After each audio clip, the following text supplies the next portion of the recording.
사도행전 1장 8절 오직 성령이 너희에게 임하시면 너희가 권능을 받고 예루살렘과 온 유대와 사마리아와 땅 끝까지 이르러 내 증인이 되리라 하시니라.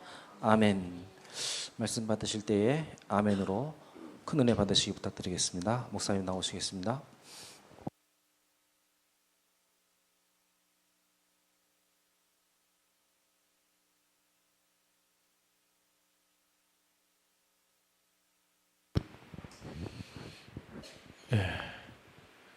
저를 이렇게 초청해 주셔서 이 자리에 서게 됐습니다. 너무 감사하고 또 반갑습니다. 아는 얼굴도 있고 좋습니다. 여기 칠판을 써도 돼요? 이거 가려서 안 보이는 거 아니에요? 아, 그래요? 최신 기법을 이용해서 이렇게 하시는구만. 이번 세계 렘넌트 대회 때 유 목사님이 주신 메시지를 중심으로 간단히 이렇게 말씀을 전하려고 합니다. 그래서 오늘 말씀의 제목을 인생 비전 캠프 트립이라 이렇게 잡았습니다.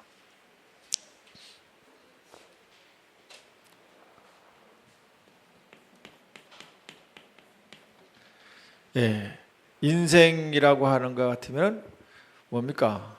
하나님과 관계된 나의 생 전체를 말하시는 것이죠. 하나님과 관계없는 사람은 그 인생이 아닙니다. 짐승하고 똑같은 거지. 하나님과 관계없이 사는 사람은 이미 죽어 있는 상태니까 의미가 없는 거고, 진짜 인생을 산다 그러면 하나님과 관계가 있는 거예요. 그래서 하나님과 관계 있는 사람은 누구나 최고의 인생을 사는 거예요. 이 세상에서는 이게 경쟁이 있어갖고 선이 있고 후가 있고 성공한 사람이 있으면 실패한 사람이 있고 있지만은 하나님과 관계 있는 사람은 다 최고가 된단 말이에요. 그죠?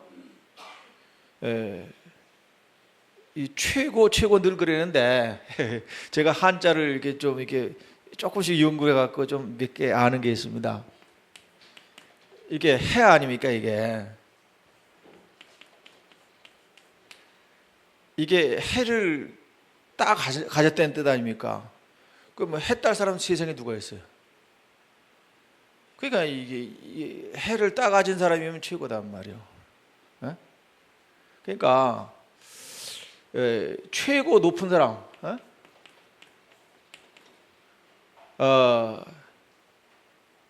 하나님 만난 사람은 다 최고입니다. 그래서 하나님 만난 사람이 비전, 꿈을 갖는다 이 말이에요. 하나님 만난 사람이라면은 당연히 그 인생을 살 때 이제 하나님의 소원이 뭡니까? 세상을 살리는 거거든요. 그러면 내가 꿈을 가졌다면은 하나님과 통해야 돼요. 그러니까 하나님과 통하는 사람이 가지는 꿈이 뭐겠어요? 세상 살리는 거거든요. 세상과 관계된 꿈이 있어야 돼요. 근데 이 세상 사람들은 어떻습니까? 세상을 다 잡아먹고 지 혼자 살려야 하잖아요. 일단 다단계, 여러분들 아십니까? 여기는 다단계 모르는가? 다단계 자체가 벌써 다 남 잡아먹고 지 살려고 하는 거거든. 개념이 그렇습니다. 그래서 그건 절대로 복음적으로 안 맞습니다. 저 그래서 처음부터 이건 복음하고 안 맞는 짓이다. 하지 마라. 우리 교회는 아주 그렇게 광고 딱 하고 그 해놓은 그 집사 하나 있었는데 계속 내가 안 좋게 했더니 갔어. 관계 잘 간 거죠. 그러니까 사람들을 하나님과 같은 코드를 맞춰갖고 살려주는 일을 해야 되는데 세상은 전부 죽이는 방법을 쓰거든요.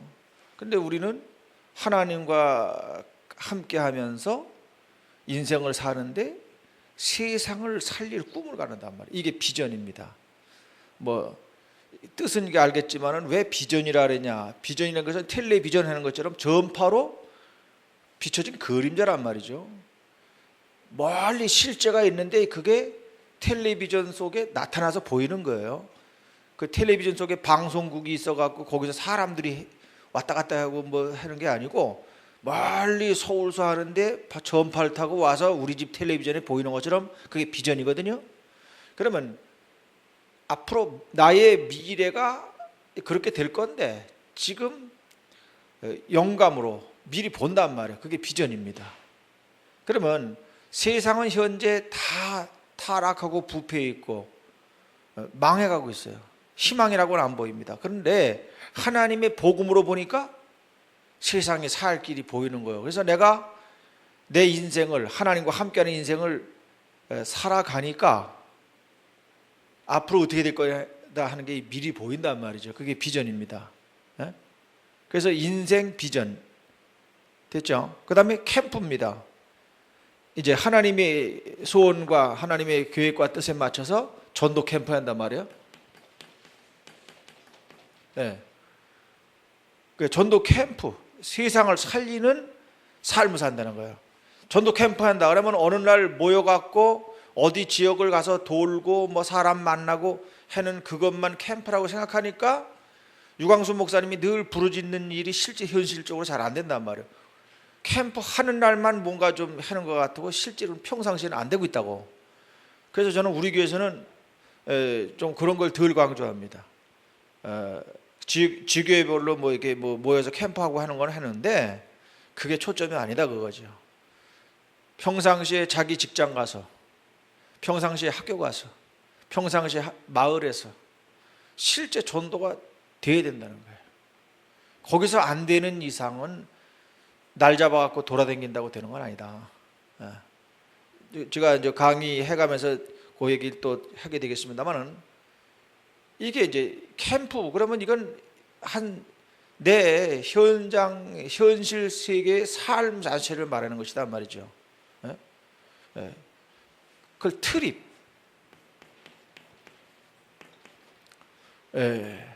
여행이라 그 말이거든요. 내가 인생을 살아가는 게 여행이란 말이에요.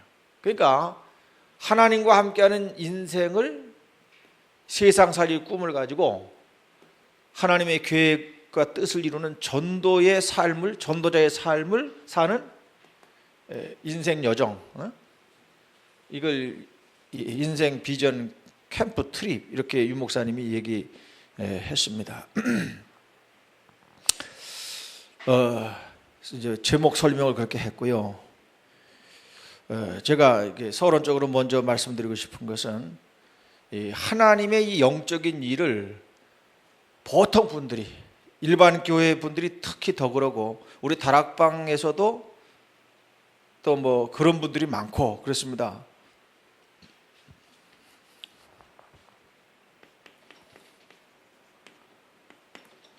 하나님의 일,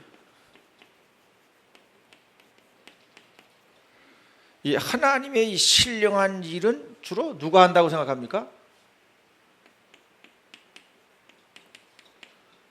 목사님이 독점하고 있는 거로 알고 있어요. 그러니까 지금 현재 전도가 전부 식어버렸고 지금 모든 중직자들이 현장 가서 전부 죽었죠. 그러니까 이 칼빈 선생은 영역 주권을 얘기했거든요. 현장에서 하나님 주권을 역사하도록 그렇게 살으라고 하는 얘기를 했어요. 그런데 불구하고 종교개혁 이후로 교회들은 점점 쇠약해지고 전도라는 걸 놓쳐버렸어요. 전도 안 하니까 복음 또 말할 필요 없죠. 복음이 사라져버렸어요. 왜냐하면 목사님들이 강단에서 이제 설교하는 것이 모든 것의 끝이라고 봤기 때문에 그렇습니다. 그러다 보니까 교인들 모였으니까 교인들 열심히 뭐 이렇게 봉사하고 뭐 일해라 하는 얘기를 자꾸 하다 보니까 전도 메시지 할 필요 없잖아요. 그러니까 자꾸 그런 쪽으로 나가는 거예요. 근데 보니까 뭐 삶이 올바르지 못한 사람들이 있으니까 올바로 살아라 하는 얘기 자꾸 하니까 율법 얘기 나오게 돼 있고 전부 그런 거예요. 그래서 보니까 하나님의 일은 목사님만 주도해서 하는 거로 딱 이렇게 정착이 돼 버리니까 현장은 다 죽어버리게 됐어요. 그래서 목사님이 주도하는 게 아니고 사실은 누가 해야 됩니까? 평신도들이 하는데 평신도의 대표가 누굽니까? 중직자거든요. 중직자들이 현장에서 해야 됩니다. 우리 한국 교회가 초창기에 크게 부흥됐던 중요 이유가 목사님들이 일단 숫자가 별로 안 됐어요. 뭐 몇 개 군의 목사님 하나였고 그랬습니다. 뭐 일개 도에도 목사님 하나였고 그 정도였어요. 그리고 다 중직자들이었어요. 그러면 초창기 노회 회의록을 보면요, 어느 지역에 어느 집사가 교회를 세웠는데 지금 교인이 한 30명 보인다. 지금 목사가 없다. 그럼 누굴 보낼 거냐? 그 노회에서 회의한 게 맨날 그겁니다. 그래서 목사가 이제 없으니까 일개 도회 하나, 일개 군회 하나 이 정도니까 거기는 어느 전도사, 평양신학교 학생 어느 전도사가 글로 가라. 뭐 주로 노회에서 회의하고 결정한 게 그거예요. 요즘은 어느 집사가 교회 개척해갖고 이렇게 됐으니까 교역자 초청합니다. 이거 없어요. 그죠? 교역자가 신학교 졸업해갖고 자기가 가서 돈 들여서 개척을 해줘. 그러니까 안 되는 거예요.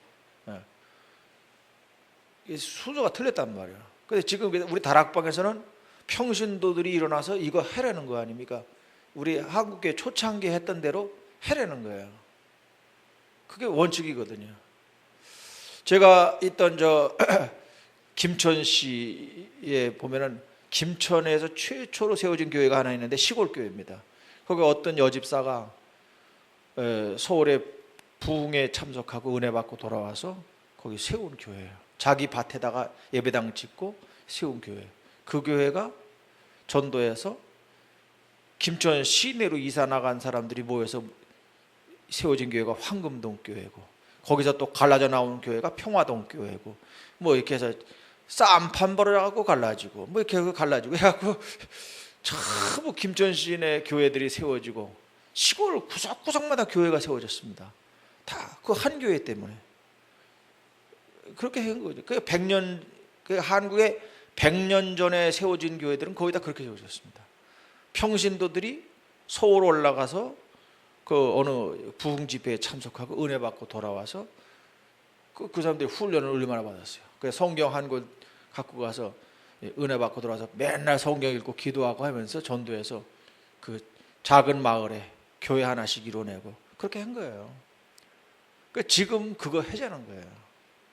그런데 평신도들이 금방도 제가 말씀했지만은 이런 신령한 일은 목사님이나 하는 거지 자기들은 하는 게 아니라고 생각한단 말이에요.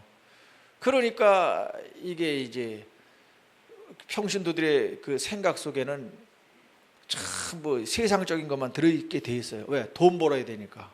돈만 벌면 된다 이거야. 그래서 헌금 좀 하면은 나 할 일 다 한 거다. 그렇게 생각하거든요. 헌금 많이 하지도 못하는 주제에 덜 그런 소리 한다고. 헌금이나 많이 하면 할 말 없어요. 근데 헌금도 많이 못하면서 그 소리 한다고. 그거 아닙니다. 헌금하는 것도 하는 거지만은 실제로 현장에서 생명운동 할 사람은 평신도들이에요. 그래야 되는 거예요. 쉽게 얘기해서요. 여러분들의 회사에 목사님이 매일 가서 같이 거기서 할 수 있어요. 목사님은 암만 자주 가도 거긴 자기 현장이 아닙니다. 왜? 그 사람들 자체가 그렇게 생각 안 해요. 다니러 온 분이지, 그죠? 다니러 온 분이지 자기들 동료라고 생각을 안 한다니까. 그러니까 현장 사람이 아니라고 생각한다고요. 암만 무슨 얘기해도 남의 얘기라. 남의 얘기가 될 수밖에 없어요. 그래서 그 회사에 있는 직원 중에 하나가 예수 믿고 복음에 답내고 거기서 전도운동을 하는 사람이 있어야 된다는 얘기란 말이에요. 그게 현장이거든요. 그래서 목사님들도 뭐 현장 가신다 그러면서 어디 아파트 단지에 갔다 오시고 자꾸 그러는데 전 그거 좀 이해가 좀 안 돼요. 그 현장 아니거든요. 가서 진짜 제자 만나서 이제 제자 찾기 위해서 가는 건 가는 건데 거기서 찾아진 제자가 거기가 그 사람의 현장이죠. 그렇지 않습니까? 네? 그래서 지금 한국 교회가 100년 전에는 현장성이 있었는데 지금은 현장성이 없기 때문에 현재로서는 100년 전에 뿌린 씨앗 때문에 교인 숫자는 많이 있을런가 몰라도 복음이 희미해져 버려서 점점 영적으로 약화되고 있다, 이렇게 판단할 수밖에 없습니다. 자, 그래서 현장 사람들이 일어나야 되는데 이게 이제 주로 누가 주역이 돼야 되냐는 거예요. 산업인이 돼야 됩니다.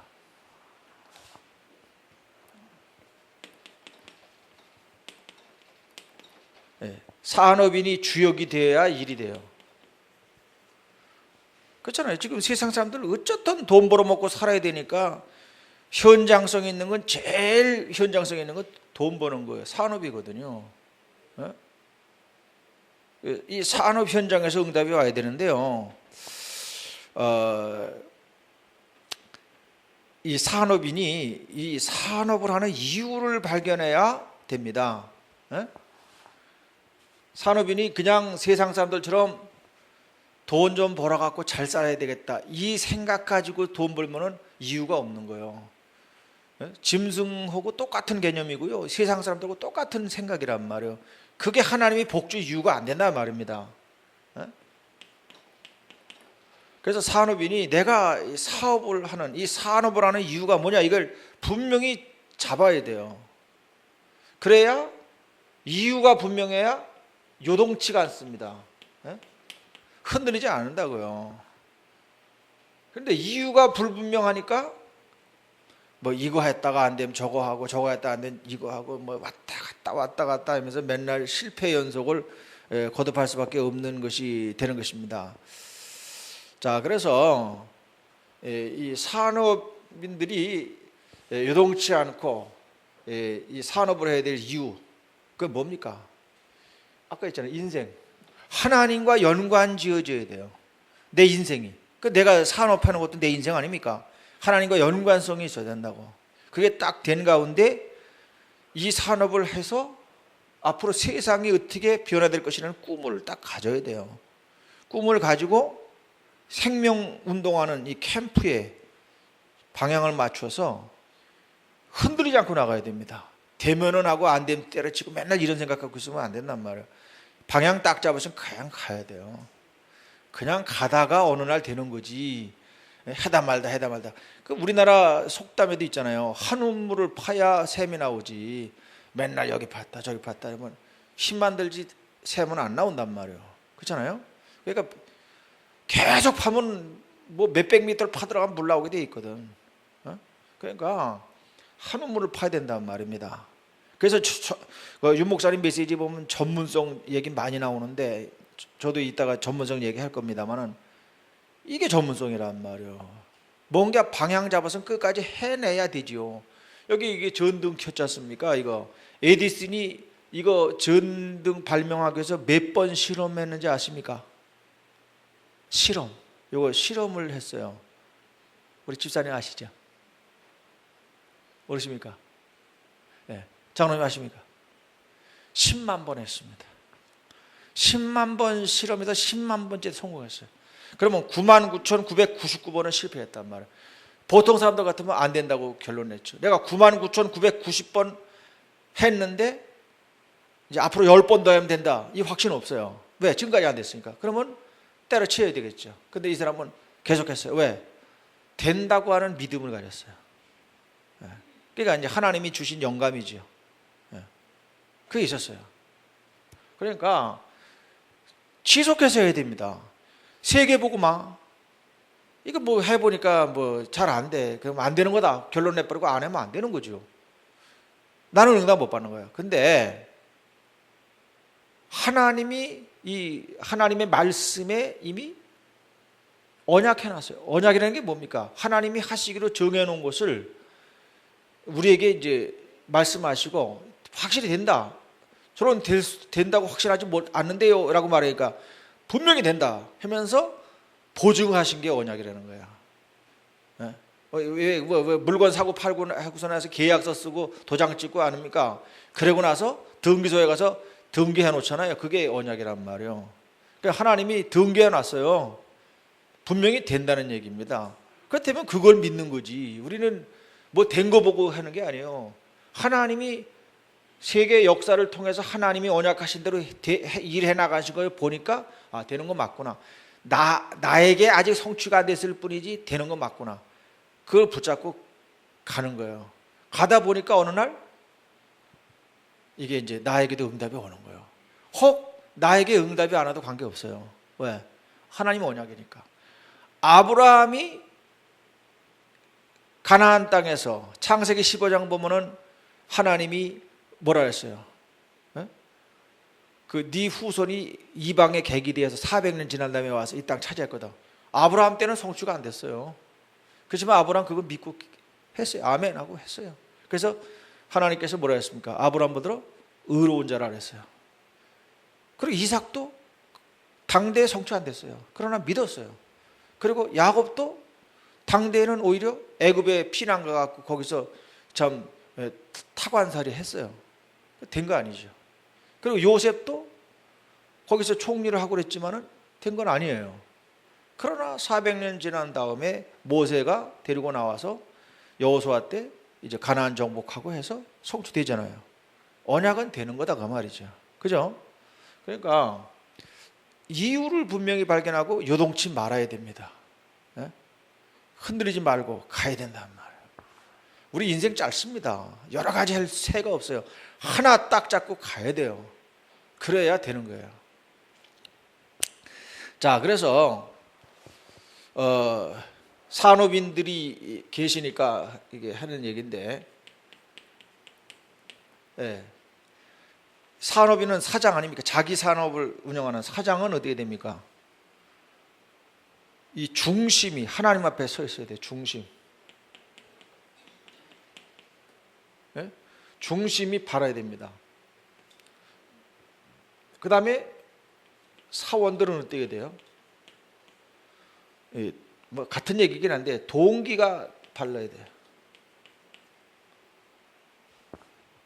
사장은요, 하나님의 대리자로서 이 회사를 통해서 하나님 뜻 이루겠다는 중심 갖고 이 사원들과 함께 돈을 벌이가 초점이 아니라 이 돈을 벌어가면서, 왜? 돈 벌어야 먹고 살면서 일할 수 있으니까 돈을 벌어가면서 세계복음 한다. 이게 분명해야 된단 말이에요. 그 이유예요. 그런 이유가 분명해야 돼요. 그리고 사원들은 내가 이 회사에서 일해갖고 돈 몇 푼 벌어갖고 뭐 아들 딸 낳고 이렇게 좋은 집 사고 좋은 자가용 몰고 이렇게 살겠다. 이건 너무 짐승 같은 생각이란 말이에요. 그게 아니고 이제 먹고 입고 사는 거는 기본이고 하나님의 계획과 뜻을 이루기 위한 전도자로서의 생활을 어떻게 살 거냐, 이제 거기에 초점 맞추면서 해야 돼요. 이게 올바른 동기거든요. 근데 이 동기가 육에 딱 묶여 있는 동기 갖고 있으면은 아만 뭐 발버둥질 쳐도 그건 틀린 거거든요. 그래서 중심과 동기가 복음적으로 돼야 됩니다.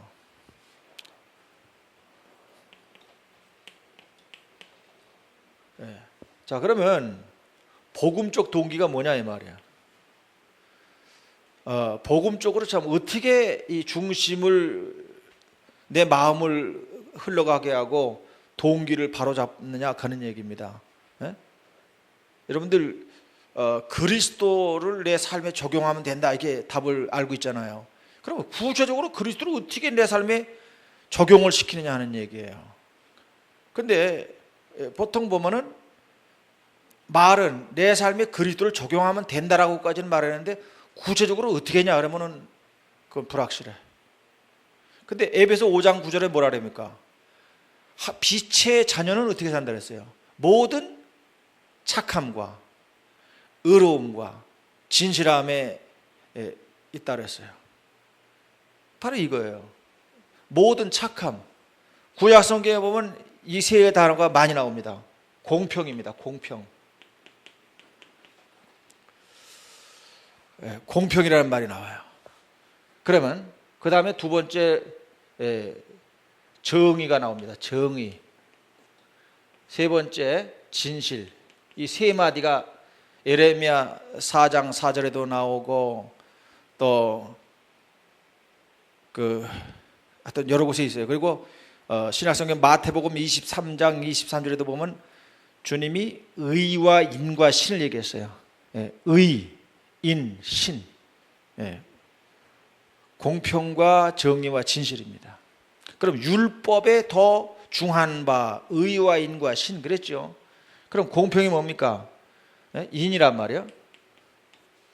인이 무슨 뜻입니까? 제가 중국의 안양에 갔더니 거기 각골 문자가 있더라고요. 거기 거북이 거기다가 전부 써놓은 것들이 있는데 인자가 있더라고요. 인자가 뭐냐면은 등허리에 짐을 2개 진 것을 그려놓은 거예요. 예? 예. 사람이 이게 돼 있더라고. 이게 인이에요. 그래서 뭐 짐을 2개를 진 게 뭐가 인이냐? 나 혼자 그랬거든요. 그러다가 가만히 생각하다가 답이 나왔어요. 보통은 짐을 하나씩 지고 살잖아요. 근데 이 사람은 2개를 졌어. 그럼 뭐예요? 남의 거를 대신 져줬다는 거야. 짐을 못 지는 사람이 있는데 그 사람 거를 대신 지고 길 가는 거예요 지금. 그게 인이라. 그때 뭐예요?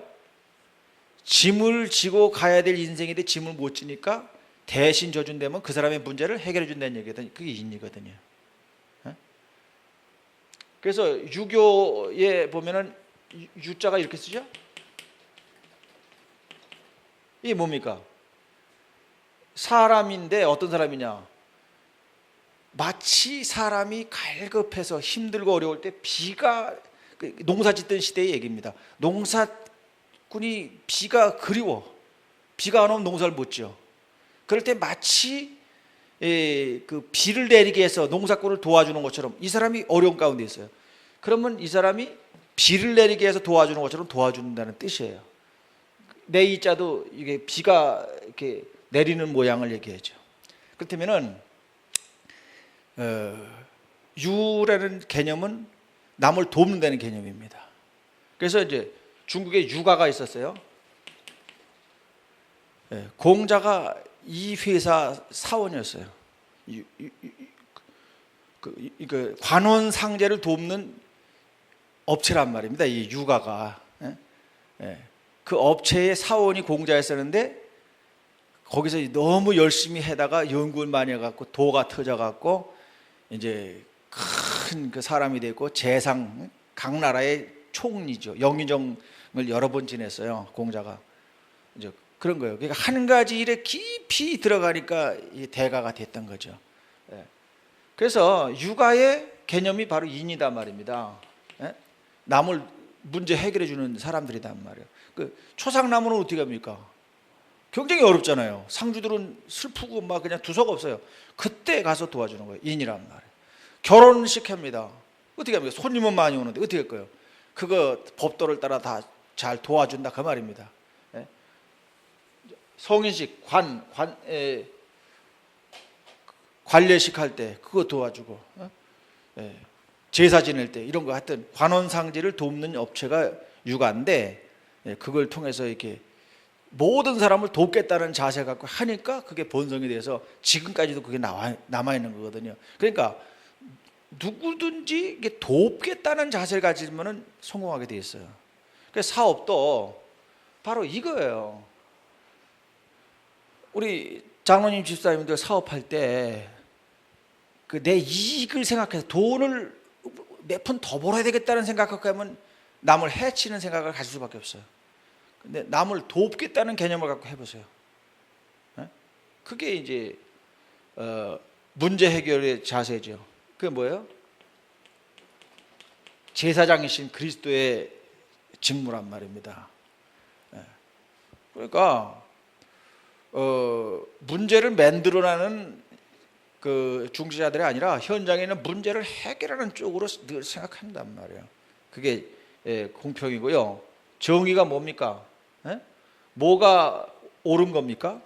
하나님 떠난 사람이 하나님 만나는 게 옳은 거거든요. 그럼 뭐예요?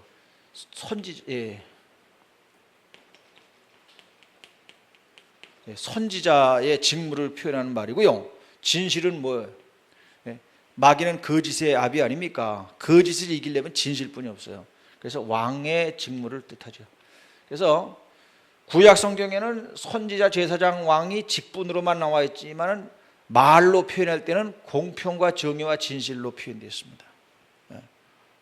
그래서 여러분들이 이 세 가지를 삶 속에서 실행하며 살면 되는 거예요. 이게 당연한 거죠. 그죠? 당연한 겁니다. 그렇잖아요. 우리가 그 삶을 살 때 생각해 보세요. 사장님이 모든 사원에게 문제 없도록 공평하게 해보세요. 사원들 좋아할 거 아니에요. 근데 뭐 어떤 사원한테는 잘해주고 어떤 사원한테는 억울하게 하고 그러면 안 될 거 아닙니까? 그게 공평하게 문제 없도록. 그죠? 그게 이제 제사장적 자세라면은 정의가 뭐예요? 내가 늘 하나님과 함께 한단 말이죠. 하나님과 함께 한다는 그러한 그 신전 의식을 가지고 모든 삶을 하는 거예요. 그래서 내 마음대로가 아니라 하나님의 계획과 뜻을 묻고 그걸 따라서 모든 결정을 하고 해보세요. 그러면 하나님의 성령이 인도하셔서 도우실 뿐만 아니라 모든 삶 속에 하나님 능력이 나타나게 된다. 그 다음에 진실해 보세요. 사탄이 속여서 멸망시킬 수가 없는 것이죠. 그죠? 그러니까 진실한 사람들은 누가 틀렸다 말을 안 하거든요. 항상 그 사람은 맞다, 옳다 딱 인정해주고 되게 돼 있는 거예요. 그래서 이런 중심을 가진 사장, 이런 중심을 가진 사원들이 모였으면 그 회사는 그야말로 대박이 나게 돼 있어요. 왜? 하나님이 준다니까요. 하나님 살아계신 거 믿습니까?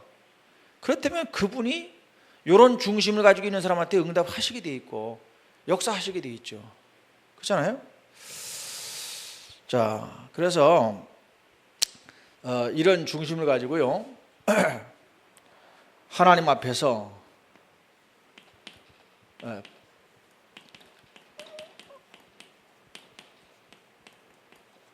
방향과 목적을 이제 분명히 붙잡아야 돼요. 이렇게 산다 이 말이에요. 근데 방향 없으면 소용 없잖아요. 그게 뭡니까? 전도요, 선교입니다.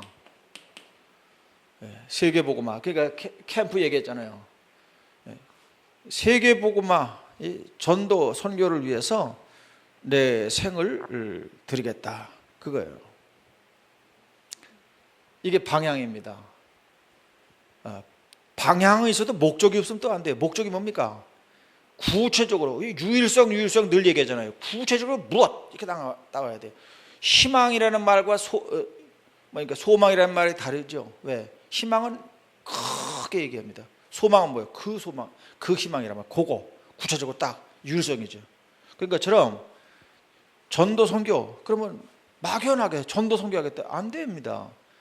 그러면 나의 전도는 뭐고 나의 선교는 뭐다 딱 하나 붙잡아야 돼요. 그래야 되는 거예요. 그렇지 않겠습니까? 그죠? 예. 그걸 찾아내야 된단 말이에요. 그래서 뭐 유 목사님이 늘 나의 뭐 기도, 나의 전도 뭐 늘 얘기하는데 바로 이 얘기라고 저는 봅니다. 자, 그래서 서론으로 이렇게 얘기했고요. 본론을 얘기하면은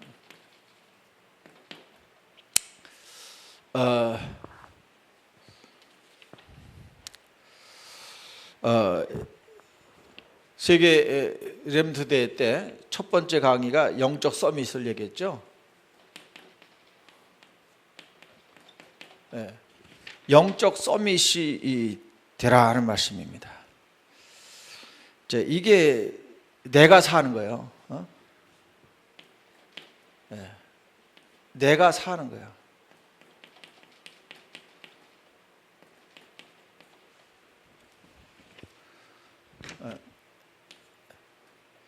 내가 살아있지 않는 한은 다 안 되게 돼 있어요.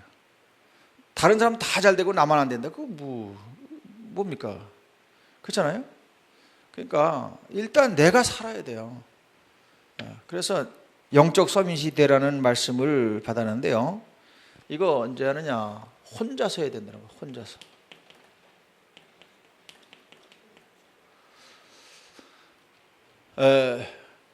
자꾸 이제 평신도들이 제가 이제 목사이기 때문에 많이 당했던 상처 중에 하나인데 자기가 신앙생활 잘 안 되고 뭐 문제 터지고 그러면은 목사님 탓한단 말이야. 이제 혼자서 어떻게 응답받고 일어설 생각들을 안 해요.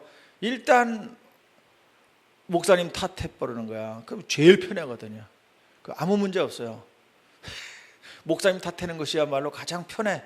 왜? 목사가 뭐 그거 갖고 싸웁니까? 고발을 합니까? 형사 입건되지도 않고 너무 좋아. 이것들이 자꾸만 목사님한테 해요. 그런데 이제 우리 다락방에서는 그래도 복음이기 때문에 평신도들이 많이 깨닫고서는 그런 거 덜 하는데 일반 교회는 대단합니다. 진짜 심각해요. 내가 시골 교회에 있을 때, 다락방 안 할 때죠. 송아지가 병들었어. 나 찾아온다니까 기도해달라고. 쫓아가서 그 송아지 붙잡고 기도해 줘야 돼요. 그래서 송아지 죽었어. 그럼 어떻게 돼요? 내 책임이 된다니까. 뭐 이런 식으로 돼요. 하나의 예를 들어서 그렇습니다. 비가 안 오고 가물어갖고 논에 물이 바짝 말랐고 벼들이 타들어갑니다. 그러면 온 동네 사람들이 나를 원망해요. 지들 교회도 안 나오고 하나님도 안 믿으면서 비 안 오면은, 그러면 나 지나갈 때마다 하나님도 무심하시지 이래고 그래요. 또 그냥 무슨 죄진 것처럼 그냥 쩔쩔매고 막 그냥 그랬어요. 근데 그거는 잘못 이해한 것이죠.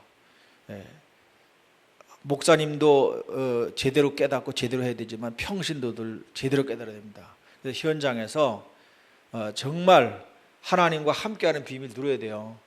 창세기 39장 1절에서 6절 뭐 요셉이 하나님과 함께했다는 메시지는 늘 들으면서도 내 현장에서 그거 안 하고 산단 말이에요. 그냥 살아요. 그냥 혼자서 뭐 하냐? 복음 묵상을 해야 된다는 거야.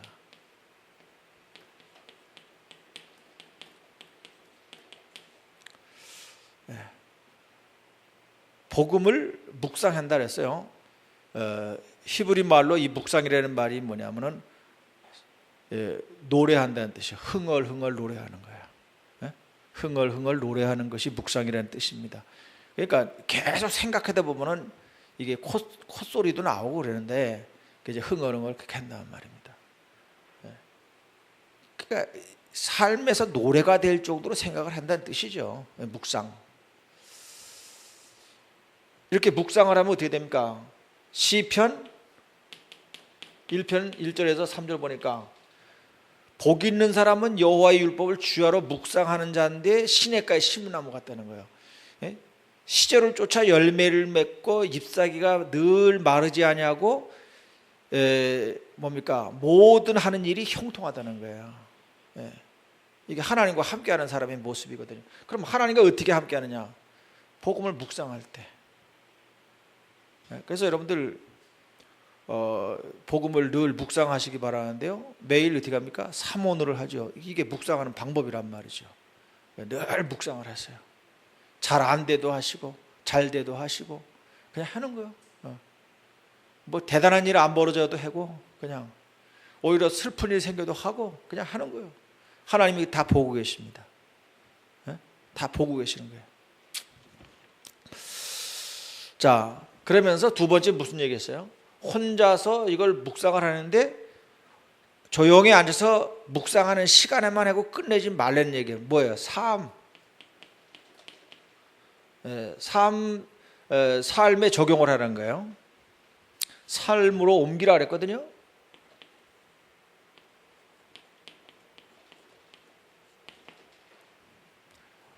이게 이제 적용하는 게 이게 쉽지 않아요. 지금 내가 이렇게 하는 일이 이 복음을 어떻게 적용한 것인지 분석이 되고 분명한 게 답이 나오고 이제 그렇게 해야 됩니다. 근데 막상 현실 삶 속에서는 이게 무너져 버리는 거예요. 복음을 알기는 알겠는데 지금 이 일을 어떻게 하는 게 맞는지 이거 답이 안 나오는 거예요. 이제 그러면 혼란이 오게 돼 있고 사탄이 틈을 탑니다. 왜? 하나님의 인도를 못 받고 있다는 얘기거든요. 그러면 어떻게 돼요? 하나님의 인도 못 받았으니까 그냥 뭐 하나님은 가만히 계시고 사탄은 저 멀리서 구경하고 있고 그런 게 아닙니다. 하나님이 실질적으로 함께하며 돕지 않고 계시다는 얘기는 사탄이 틈이 된다는 거예요. 그래서 사탄이 들어와서 내 삶을 휘젓게 되어 있다는 것이죠. 그렇기 때문에 삶에 적용이 안 되면은 심각한 문제가 발생될 수밖에 없는 거예요. 그렇기 때문에 삶으로 옮겨야 되는 것이죠. 그러면서 삶으로 옮기는 것도 이제 어쩌다 한 번 그럴 수 있어요. 근데 이게 지속이 안 되면 안 되거든. 그래서 항상 누려라 했어요.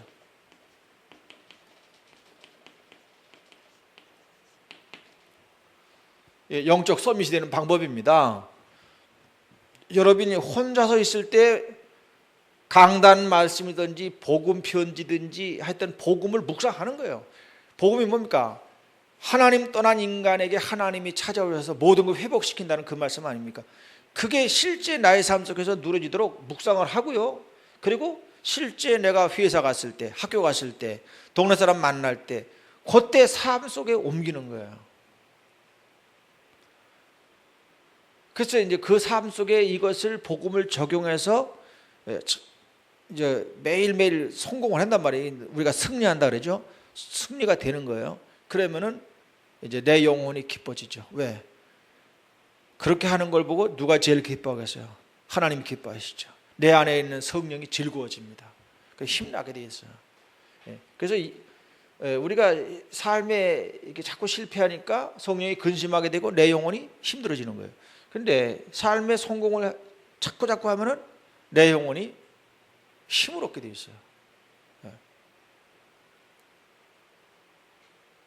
기도를 많이 하면 힘 얻는다고만 생각하는데 기도 많이 하고 삶에 적용 못 시키면 금방 무너진단 말이에요. 왜 한국교회 한때 그 시끄러웠던 사건들이 많았어요. 지금 여러분들은 그런 거 모르겠는데 제가 어릴 때만 해도 그랬어요. 저 김천 용문산에 나온몽이라는 사람이 이렇게 하고선 한국교회 전체를 한번 뒤흔들었던 일이 있었는데 거기 몇만 명이 모여서 몇 날 며칠 동안 집회하고 통성기도하고 그래서 힘들어 얻었어요. 그냥 완전히 세계 뒤집을 것처럼 하고 힘없고 난리가 났었단 말이에요. 이제 그래고선 집에 갑니다. 그럼 자기 교회 가요. 그럼 자기 교회 목사님은 그 나온몽처럼 인기 있는 목사도 아니고 거기 모여있는 수만 명이 해는 것처럼 교회도 뜨겁지도 않고 그러니까 이 사람이 불만들이 생긴 거야. 자기 교회 가서 좀 불만 세력이 된 거야. 우리 목사님 능력도 없고 저러면서 자기들끼리 모여서 자꾸 뒤에서 수군대고 저러면 이제 그 목사님은 점점 힘을 잃죠. 왜? 자꾸 뒤에서 그 뒷말을 하니까 이래 갖고 교회에 문제 생기고 이런 일이 허다했습니다. 그거 뭐냐면요, 삶에 못 옮긴 거예요. 혼자서 은혜 받고 힘 얻는 것까지는 좋아. 그런데 그 삶에 옮기지 못하니까 그런 일이 터지는 거예요. 그래서 이제 나온몽 씨도 이거를 알고 이 폐해를 알고 집회 때 온 사람들한테 내려갈 때는 그러지 말라고, 교회 가서 그러지 말고 하면서 얘기 많이 합니다. 근데 이게 안 되는 거예요. 그래서 그 바람에 이제 그 용문산 운동이 식어 들어갔죠. 그때 용문산에서 일어났던 그 제자들이 전국에 세운 게 기도원입니다. 한국의 기도원들 거의 다 용문산 출신들이 한 거예요. 삶으로 옮기는 일에 대해서는 실패했단 말이에요. 그리고 이제 옮겨졌다. 그러면 이게 계속 지속적으로 누려야 되는 거예요. 이제 요게 이제 중요한데 이게 이제 사모늘이 매일매일 누려지도록 요것들을 우리가 진짜 심지가 견고하게 해야 된다 이 말이에요. 자, 그 다음에 영적 서밋이 됐으면은 이제 비전 얘기했잖아요. 영적 전문성을 가져야 됩니다.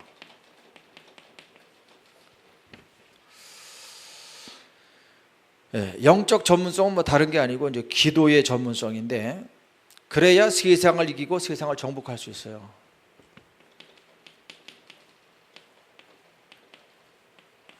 우리가 정복이라는 말을 많이 씁니다. 제가 이제 이런 말을 많이 쓰는데 뜻을 잘 모르겠더라고요. 정복, 이게 나라가 다른 나라 쳐들어가서 다 점령한다는 뜻이다. 그걸 알죠. 근데 왜 정복이라고 말을 썼을까? 근데 정복 보면 이렇게 쓰거든요.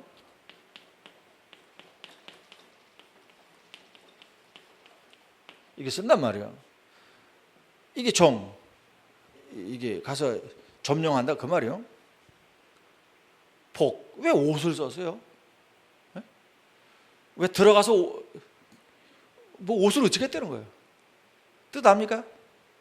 여러분들 이게 무슨 뜻인지 알겠어요?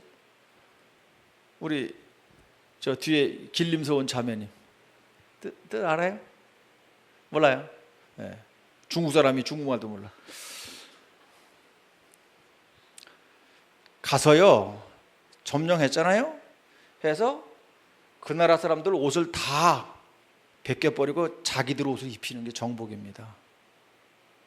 네. 청나라 사람이 이게 그 만주에 살던 사람들이 만주가 아닙니까? 이 사람들이 한족들을 다 정복한 다음에 어떻게 했어요? 청나라 옷을 입혔다니까. 변발하고 머리 여기까지 깎고 뒤에 댕기꼬리 하게 만들고 딱 해서 청나라 옷을 입혔어요. 그게 정복입니다. 옛날에는 옷 갖고 다 했거든. 복종 그래죠 또. 이게 여기다 복종 종자 붙이면 이렇게 되지 않습니까? 이게 복종이 뭐예요? 옛날에 임금 옷을 입었어요. 그러면 신하는 그 사람이 임금이 똑똑하고 그래서 순종하는 게 아닙니다. 옷이 임금 옷을 입었기 때문에 따르는 거예요.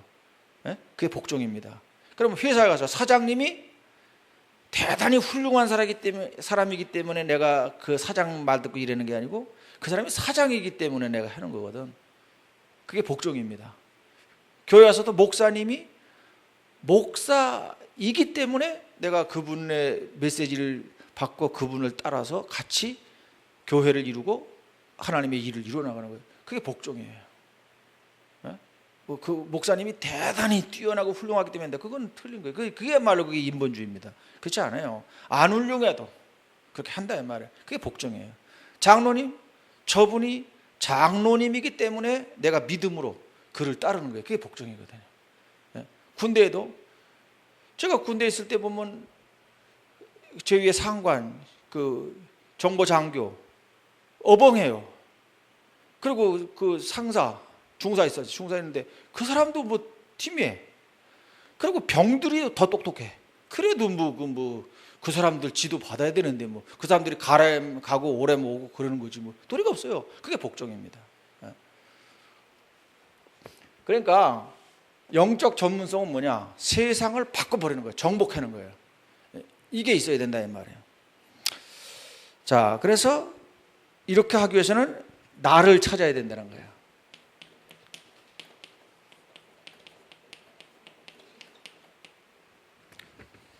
내가 누구냐 하는 정체성을 찾아내야 합니다. 그래서 유 목사님이 시냇가에 심은 나무 얘기했고 또 시편 23편 여호와는 나의 목자신이라는 얘기했고 그 다음에 다윗은 이스라엘의 왕으로서의 그 자기의 직무에 대해서 얘기했고 쭉 얘기했어요. 그건 뭡니까?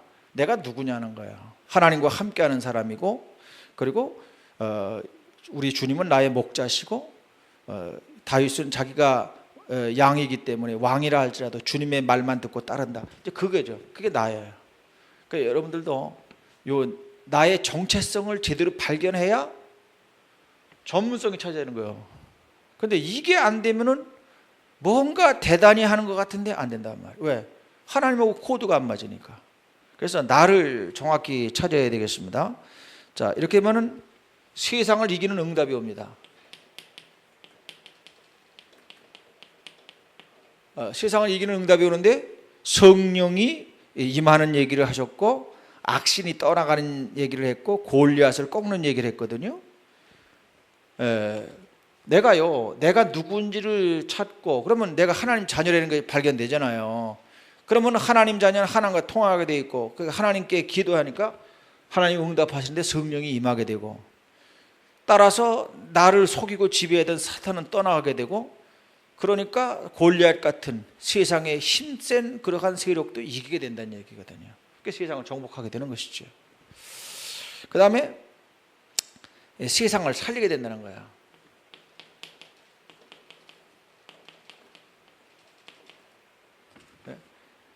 영적 전문성이 뭐냐? 세상을 살리는 그 일이다 말이죠.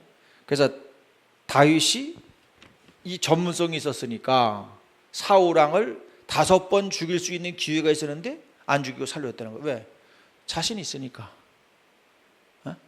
만약에 불안했다. 이번에 살려주면 나중에 내가 당할 텐데 불안했다. 그러면 못 살려주겠죠. 근데 얼마든지 5번 아니라 500번이라도 살려줘도 괜찮다는 확신이 있으니까 한 거거든요. 이게 기도하는 사람이거든요. 어? 진짜 기도하고 하나님의 역사를 믿는다. 그러면 이렇게 하는 거예요. 근데 이제는 도저히 못 찾겠다 하면서 일 저지르는 사람들 있죠. 그거 안 믿기 때문이었습니다. 근데 믿는 사람은 그럴 필요가 없어요. 끝까지 할 수 있는 거예요. 끝까지 용서하고 끝까지 이해하고 끝까지 도와주고 그렇게 할 수 있는 것이죠. 자, 이렇게 하니까 다윗이 어떤 응답 받습니까? 성전 건축할 수 있는 응답 받잖아요. 다윗이 금 3,000달란트, 은 7,000달란트, 뭐 노세는 12만 뭐 달란트가 근인가 하여튼 그렇게 했고, 뭐 철, 뭐 나무 뭐 이런 건 수도 헤아릴 수 없다 그랬어요. 그 다윗이 다 응답받은 거거든요. 그 자기 아들한테 주어서 성전 건축을 했단 말이에요. 예. 그러니까 그 이스라엘 제가 가봤는데요. 그 예루살렘이라는 데가 산 꼭대기에 있어요. 예. 사실은 그 엄청 높은 산인데 거기 이스라엘은 산이 좀 이상해. 예? 산 위는 평평하고 밑에 골짜기만 깊어요. 그래서 골짜기가 깊이 내려가서 갈릴리 호수에서부터 사해까지는 요단강에 흐르는데 그게 400m나 꺼져 들어가 있잖아요. 그게 아주 이상한 거예요. 지리적으로도 이상한 건데, 예, 그런 상황이에요. 그리고 이 산이 험하기 때문에 다른 외부와 교류가 안 됩니다. 그러면 한마디로 장사 안 되게 돼 있다는 얘기예요. 돈 못 벌게 돼 있다는 거예요. 그런데 다윗이 역사상 최고 부자였다는 거예요. 제가 그 전에 우리 한국에 소년이라는 잡지가 있었어요. 소년 잡지. 거기에 보니까 왜 그 세계 최고 이렇게 나오잖아요. 지금도 왜 그 뭐 기네스북에 있는 얘기 나오고 그러는데 거기 나오더라고. 뒤지다 보니까 세계 최고 부자 하면서 다윗 나오더라고. 아, 이 사람이 세계 최고 부자였구나. 알겠어요. 그러면 그 사람들은 어떻게 그걸 파악했냐? 성경을 근거로 해서 분석을 해봤더니 이제까지 한 개인으로서 다윗만큼의 부자가 없었다는 거예요. 근데 보세요. 금 3,000달란트라 하면은 우리가 말이 3,000달란트죠. 금 한 달란트가 얼마나 부과해야 되는지 아십니까? 예. 그 제가 기억하기로는 60kg이 한 달란트가. 예? 60kg. 60kg짜리 3,000개 한번 생각해 보세요. 얼마나 많은 거. 예. 그 은 또 7,000달란트죠. 그 계산해 보면 대단합니다. 그러면 다윗이 그거 헌금 싹 하고 자기는 거지 됐습니까? 아니잖아요. 그렇다면 헌금 그만큼 하고도 왕권을 유지하면서 얼마든지 풍족하게 살 수 있는 힘이 있었다는 거예요. 그러면 그걸 이제 이게 환산해서 계산해 보니까 다윗이 세계 최고의 부자였다 이렇게 결론이 나오는 것이죠. 자, 뭔 얘기입니까? 하나님께서는요 세상을 살릴 수 있도록 그런 부를 공급해 준다는 얘기예요.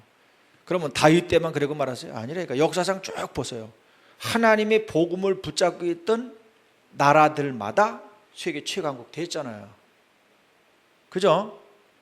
뭐 쉬운 예로 영국이 세계 선교를 제일 먼저 한 나라입니다. 윌리엄 캐리를 공식적으로 선교사를 제일 먼저 보낸 나라가 영국인데 그때 당시에 영국에 하나님이 응답을 줬는데 뭘 줬어요?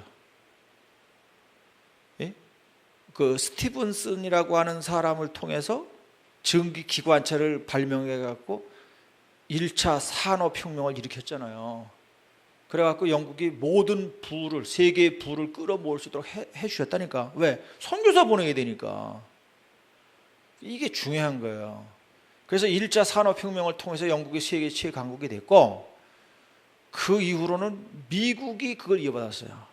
그래서 아까 에디슨 얘기했는데 에디슨이 영화 발명했죠. 이 전등 발명했죠. 이 마이크 하는 것도 에디슨이 발명한 걸로 알고 있는데 하여튼 간에 현대 문명에 필요한 모든 건 다 에디슨이었어요. 지금 이 시멘트로다가 건물 짓는 것도 에디슨이 발명한 겁니다. 그 전까지도 몰랐어요. 기껏해야 돌 깎아갖고 싸갖고 하는 것만 알았지 시멘트 하는 건 몰랐거든요. 근데 에디슨이 석회서 구워가지고 가루내갖고 다시 물 부어갖고 하면 돌같이 단단해지는 걸 알아내갖고 한 거예요. 그래서 그때 당시 사람들이 그걸 모르니까 자기가 거푸집 만들라고 실제로 해서 건물 지어서 보여줬다니까. 그때부터 그렇구나 하고 따라한 거예요. 예. 그러니까 에디슨이 한 일이 엄청 많습니다. 그러니까 미국이 기술 강국이 돼갖고 세계 최강국이 되어 있는 거예요. 그렇기 때문에 지금은 3차 산업혁명 시대라고 합니다. 그러면 이 시대에 누가 이 주도권을 잡을 거냐 그 말이에요. 근데 희한하게도 이제 우리나라의 이게 이 3차 이 산업혁명 시대에 이게 우리나라가 주도권을 잡게 됐어요. 휴대폰이 이게 010 나가는 나라가 우리나라 아닙니까? 중국은 중국은 뭐죠? 네? 13? 137, 네, 맞아. 다른 나라들은 전부 아닙니다. 근데 우리나라만 010이거든. 왜 그래요? 우리나라가 제일 먼저 시작했어요. 주도권을 잡았다가 말이에요. 그래서 우리가 제일 좋은 거 하고 나머지는 다 알아서 해라. 그래서 중국은 이제 점점 밀려갖고 137이 된 거고 그렇습니다. 네. 한국이 일단 이 IT 계통에서 주도권을 잡아나가도록 하나님이 응답하신 거예요. 네? 그건 뭐 어쩔 수가 없어요. 하나님이 그렇게 하셨는데 보세요. 한국이 지금 미국 다음으로 선교사 제일 많이 보내잖아요. 그럼 선교사들 그냥 가서 땅 퍼먹고 삽니까? 아니거든요. 돈 보내줘야 되거든요. 그럼 한국이 돈을 벌어야 보내주지 못 보내는데 무슨 수로 보내줍니까? 그러니까 미우나 고우나 이 한국에 자꾸 이렇게 되는 거예요. 그냥 할 수 없어요. 우리나라 사람들도 그렇게 말하지만은 외국 사람들이 볼 때도 한국 잘 될 일이 없다는 거예요. 사람들 만나 보면은 좀 엉터리들 많고 부정 행위하는 사람 많고 막 보면 이 사람들 참 그렇다면서 했는데 이상하게 복을 받아. 그러면 똑똑해서 그렇다? 아닙니다. 저 북한 애들 더 똑똑해. 근데 안 되는 건 안 되잖아. 그게 똑똑한 거하고 관계없어요. 꽤 많은 거고 관계없고요. 하나님이 복 주셔야 되는 거예요. 믿습니까? 네. 그렇기 때문에 세상을 살리기 위해서 하나님께서 응답하신단 말이에요. 그래서 여기 산업인들 얘기했으니까 경제 이거요. 숨겨놓은 경제 있단 말이에요. 숨은 경제 찾아내야 됩니다. 있습니다. 왜? 하나님은요 그 지혜와 지식이 무궁무진합니다. 우리 인간이 아둔해서 그렇죠. 엄청나거든요. 그거 하나만 찾아내면 끝나는 거예요. 지금의 에너지 문제가 세계적인 문제죠. 근데요 꼭 석탄 캐서 불 떼고 뭐 원자력 돌려갖고 거기서 전기 내고 뭐 그래야만 한다. 그것도 고정된 생각입니다. 하나님은 다른 방법 있어요. 그죠? 그거 누가 찾아냈다. 그건 끝나는 거예요. 석탄 캘 필요 없고 그 괜히 위험한 원자력 발전소 만들 필요 없고 쉽게 할 수 있는 길이 하나님께 있어요. 잠언 3장 20절에 보면은 하나님은 바다를 가를 수 있는 지식이 있다는 거예요. 여러분 물 갈라집니까? 특히 바닷물을 안 갈라지거든. 근데 하나님은 바다를 가르는 지식이 있다는 거예요. 우리 사람만 모를 뿐입니다. 그러니까 그거를 하나님께 묻고 하나님께 응답받은 사람은 얼마든지 할 수 있다는 얘기입니다. 자, 그래서 이제 영적 전문성을 갖춰서 세상 살릴 준비가 딱 되면은 이제 영적 뭐니까 비전 트립.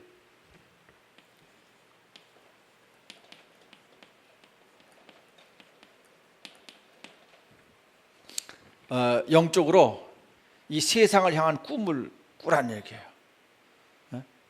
그래서 여러분들이 지금은 참 보잘것없는 것 같아도 이걸 통해서 내가 어떻게 해서 이 꿈을 이뤄나갈 것인가 하는 것을 생각하면서 꿈 꾸세요.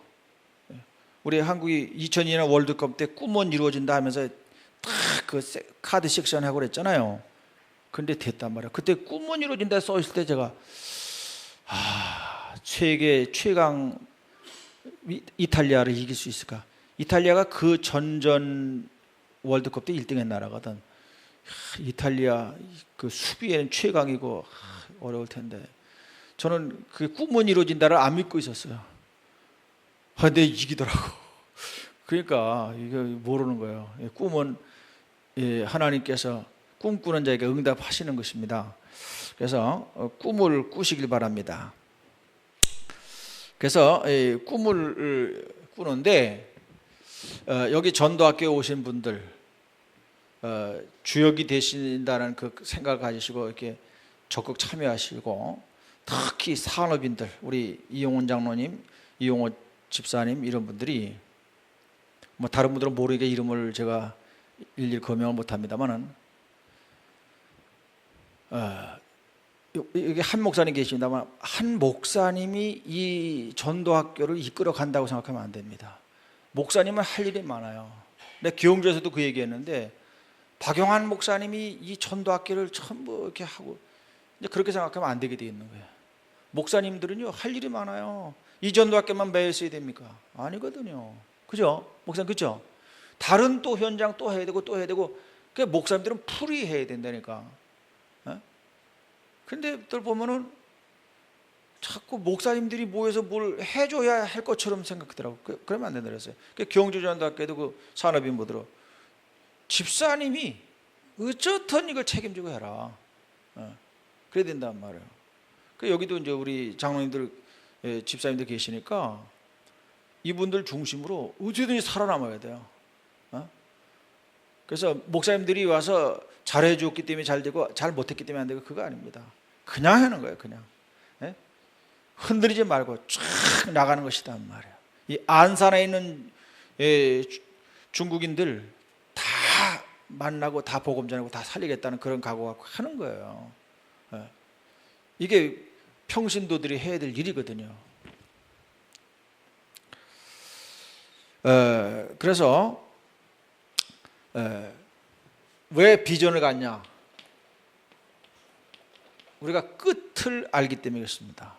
끝이 뭐예요? 세계복음화. 내가 합니까? 아니요, 하나님이에요. 그러니까 되는 거예요. 그러니까 이미 결론은 나 있어요. 끝은 보입니다. 그러니까 그렇게 되기 위해서는 내 현장을 어떻게 가꾸겠다, 딱 그림이 나와야죠. 농부들이 씨앗을 뿌릴 때는 이 참외가 싹이 나고 자라서 참외가 노랗게 열리는 걸 꿈꾸면서 하잖아요. 본단 말입니다. 그것처럼 내 현장, 나는 참외가 아니라 수박을 심겠다. 그러면 수박이 열려있는 꿈을 꾸면서 해야 되죠. 근데 수박 심으면서 고추 딸 꿈꾼다. 틀렸죠. 그죠? 그러니까 내 현장에 맞는 걸 꾸어야 된다고요. 그게 비전이에요. 비전. 근데 구체적으로 뭐가 딱 안 잡고 되겠지, 하나님이 응답하신다는데 한번 보자 이러고 있으면 안 돼요. 하나님이 구체적으로 명령하신다니까. 모세에게는 이스라엘 백성들을 애굽에서 데리고 나가라 이렇게 말씀했어요. 그게 하나님께서 모세에게 주신 메시지고 비전이에요. 자, 그러면 요나에게 뭐라 그랬어요? 니느웨로 가서 복음을 외쳐라 그랬어요. 요나보다는 이스라엘 백성 데리고 나가라 소리 안 했어요. 그죠? 현장마다 시대마다 달랐단 말이죠. 그 지금 나에게도 지금 여기서 뭘 해야 될 거냐, 이게 답이 나와야 된단 말이에요. 그게 비전입니다. 그래서 세계를 살린다. 구체적으로 뭐 해서 살릴 거냐, 그거예요. 제가 그 인터넷에서 동영상을 봤는데, 우리나라의 그 각궁이라는 활, 물소 뿔로다가 이렇게 깎아서 활 만드는 장인이 있어요. 10몇 대째 한다 그러더라고. 그 집안은 그 활 만드는 집안이더라고. 10몇 대째 한다 그러더라고.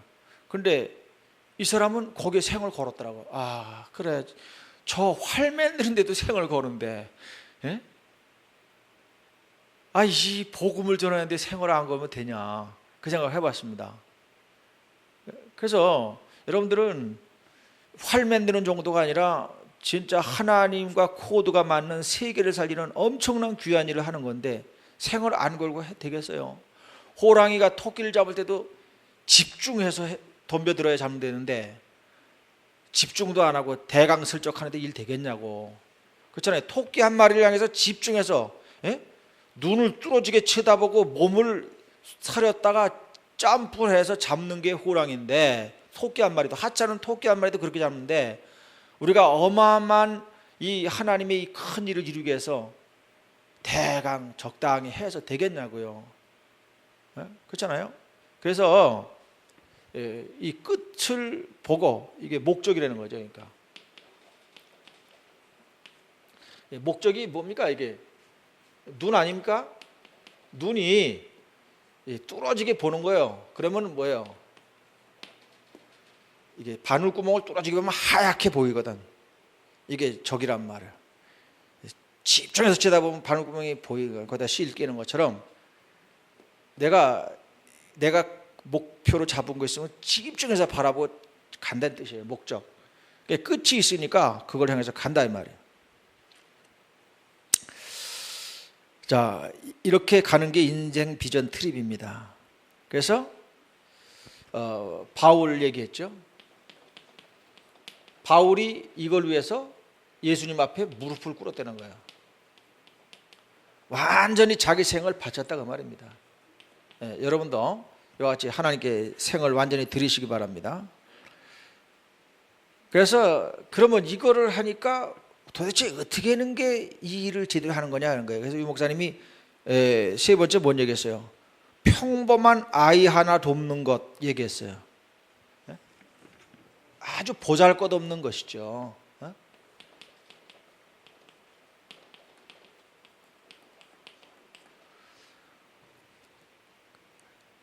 그 종의 딸 김환란을 기른 이화 학교에서는 한국의 위대한 여자 인물을 하나 키워냈잖아요. 그 종의 딸 그 무슨 가치가 있습니까? 근데 감리교 선교사가 데려다가 키워서 한국의 위대한 여자 인물 됐어요. 그 김환란 박사가 이해화에 총장 되고 그랬을 때 그 집안에서 족보를 만들 때 원래 족보에는 여자는 이름을 못 올라가게 되어 있습니다. 남자만 올라가는데 그 문중이 모여서 얘기하다가 우리 집안에 이 김한란만한 인물이 있었냐? 없었다 이거지. 그렇다면은 이분 이름을 올리자 했고 여자로서는 최초로 올라왔답니다. 하나님이 그렇게 되게 한 거죠. 그런 인물들, 그 평범한 종의 딸 하나 키웠는데 그렇게 됐고요. 종로에서 깡통 들고 거지 노릇하던 김규식을 언더우드 선교사가 데려다가 키웠는데 우리나라 임시정부의 총리하고 또 뭡니까 하지 장군이 와서 그 군정할 때 그때 아주 중요한 일을 했던 분이 김규식 박사거든요. 그 위대한 인물들이 전부 그때 당시에 이 선교사들에 의해서 자라난 사람들이었어요. 그러니까 그 19살 먹은 이승만이라는 소년을 선교사가 아펜셀러 선교사가 공부 가르치고 해갖고 이렇게 한국의 대통령으로 키워냈잖아요. 이게 평범한 사람 하나 같은데 이게 아니다가 말이죠. 이제 이런 일들을 여러분들이 해야 된단 말이에요. 뭐 해서 돈 벌어갖고. 왜냐하면은 이제 결론으로 또 얘기할 건데 돈이 없어서는 이런 사업이 안 돼요. 그래서 한국의 미국서 온 선교사들도 한 일이 이 한국 현장에 필요한 일이 있으면 미국 날아갔어요. 아니 그때 비행기 없었으니까 배 타고 갔지. 한 달이고 두 달이고 배 타고 가서 미국에 있는 믿음 좋은 장로님들 찾아가서 얘기했어요. 한국에 YMC가 필요하다. YMC 건물 지어야 된다. 얘기했더니 와나메이커가 어마어마한 돈을 줘가지고 그거 갖다 한국의 종로 2가에 YMC 건물 지어서 그때는 한국에서 제일 좋은 건물이었어요. 제일 크고 그거 지었고요. 또 필요하면 또 가서 얘기하면은 연세대학교 짓도록 건물 짓도록 또 돈 보내오고 세브란스 병원 짓도록 돈 오고 다 미국의 산업인들이 다 돈 줘서 한 거예요. 그 미국의 산업인들이 믿음으로 이렇게 헌금 안 했으면 하나도 됐을 것 같습니까? 선교사들이 무슨 재주가 있어서 합니까? 안 되거든요. 그러니까 어쨌든 산업인들이 복받아야 돼요. 그래서 오늘 저는 산업선교회가 아니지만 하여튼 산업인들에 대해서 얘기하는데 하여튼 산업인들이 큰 꿈을 가지고 큰 믿음을 붙잡기 바랍니다. 그래갖고 해야 돼요. 그래서 하나님이 원하시는 일을 위해서는 완전히 생을 드릴 수 있도록 그렇게 하시기 바랍니다. 자, 그래서 이제 결론을 짓습니다.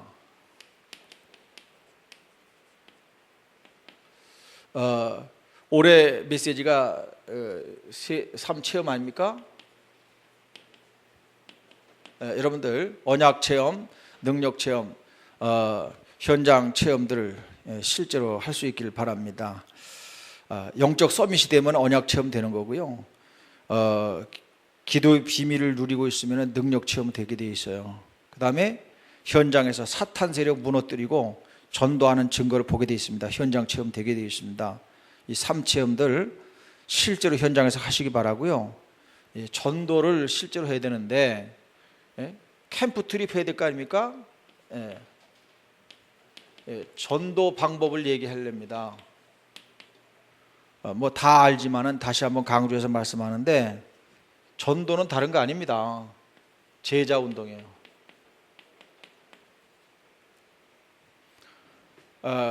왜 이 얘기를 굳이 하느냐면은 지금들 전도 그러면 일반 교회에서 생각하는 거 그대로 하고 있더라고. 우리 전도 훈련 그렇게 받아도 그 생각을 그대로 하고 있어요. 제자입니다. 제자. 그래도 교회에 한 사람이 더 불러 앉혀놓으면 안 좋냐? 안 그렇습니다. 제자예요. 제자. 저 신천지 알죠? 신천지 예배 시간에 아무나 들어간 줄 압니까? 아무나 못 들어갑니다. 어떻게 해요? 아이디 카드가 있어요.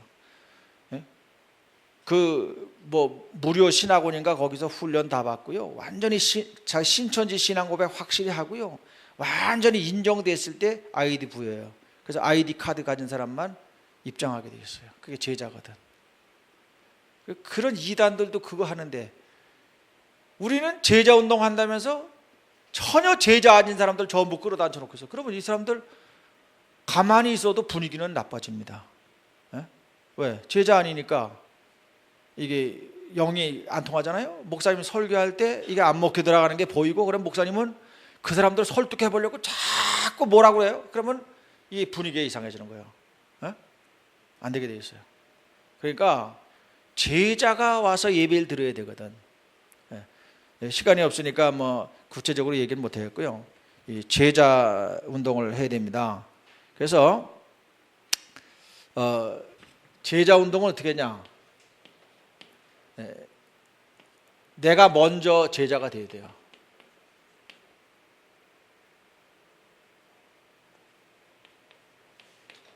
그러니까 내가 먼저 훈련받아야 돼요. 제자로 부름받았으면 제자 맞습니다. 그런데 훈련이 안 되면 제자인지도 모르고 제자를 만나도 소용이 없어요. 그래서 여러분들 전도하려고 애쓸 필요 없어요. 제자 훈련부터 받으세요. 제자 훈련부터 받으세요. 그 제자가 돼 있으면 어떻게 됩니까?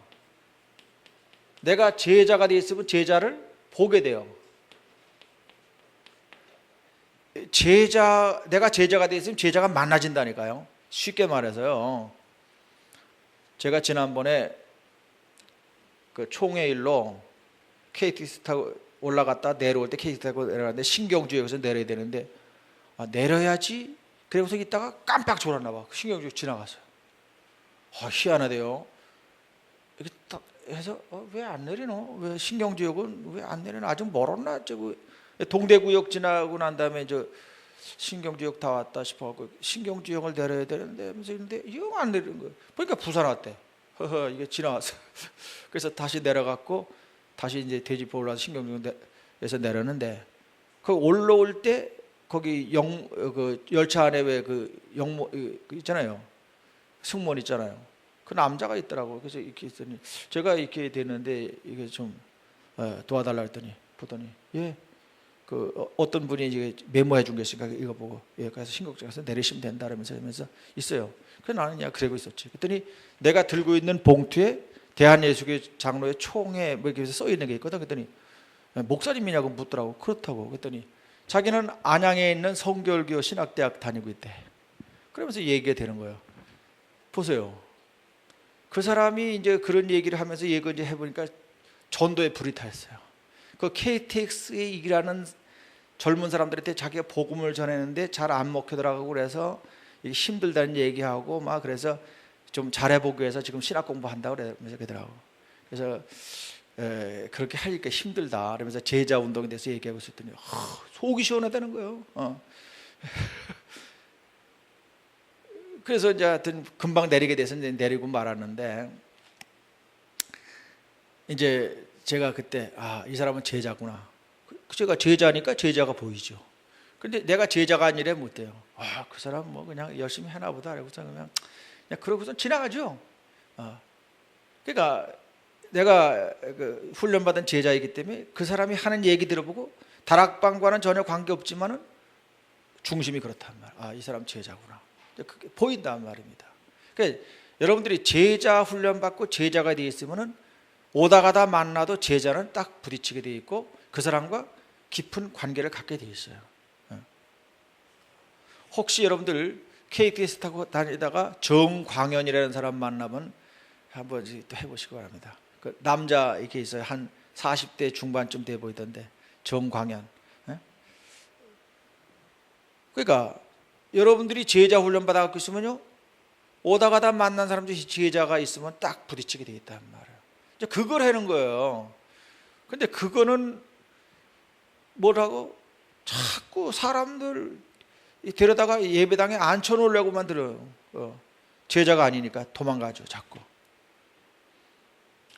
자, 이렇게 제자를 만나게 되면 어떻게 됩니까? 이 제자들과 모임을 만드는 것이 제자 운동입니다. 아까 그 정광현이라는 그 철도 승무원하고는 제가 모임을 형성하지 않았으니까 제자 운동이 안 되죠. 근데 여러분 현장에 있는 사람이 제자가 있어서 만났다. 그럼 모임이 돼야 안 돼요? 되죠.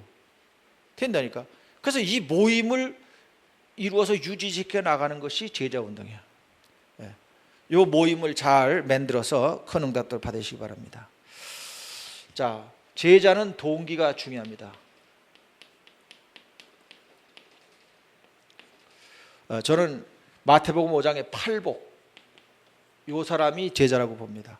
제자들을 불러 모아놓으시고 예수님이 그랬어요.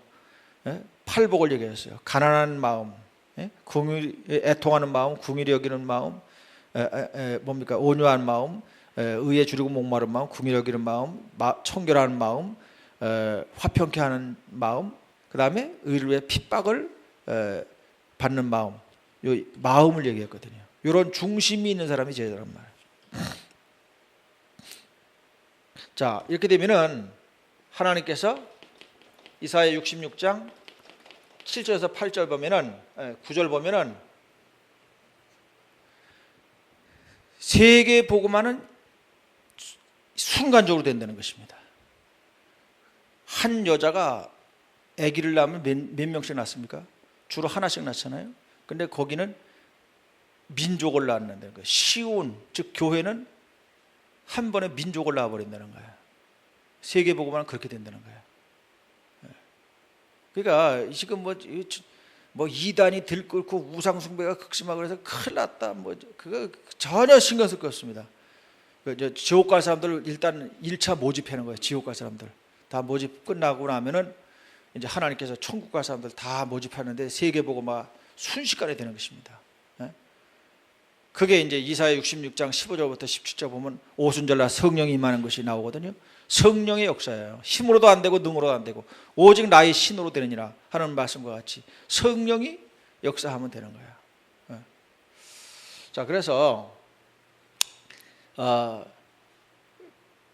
여러분들이 인생 비전 캠프 트립을 하기 위해서 영적 서밋이 되기 바라고, 그래서 전문성을 키우시길 바라는데, 나를 찾아갖고 세상 이기는 비밀, 하나님과 함께 하시는 이 비밀, 기도의 전문성 누리시고, 그래서 경제응답 받아갖고 세상 살릴 수 있도록 우리 산업인들은 큰 응답을 받았어요. 그래서 뭐 대박 터지는 아이템 얼마든지 있습니다. 찾아내세요. 있습니다. 여러분들 발견하는 말 많이 쓰죠.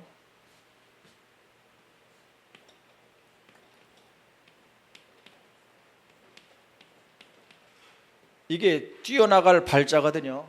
요 위에 거요. 근데 뭘 들고 뛰어나냐? 활하고 몽둥이입니다. 이게 몽둥이 숫자거든.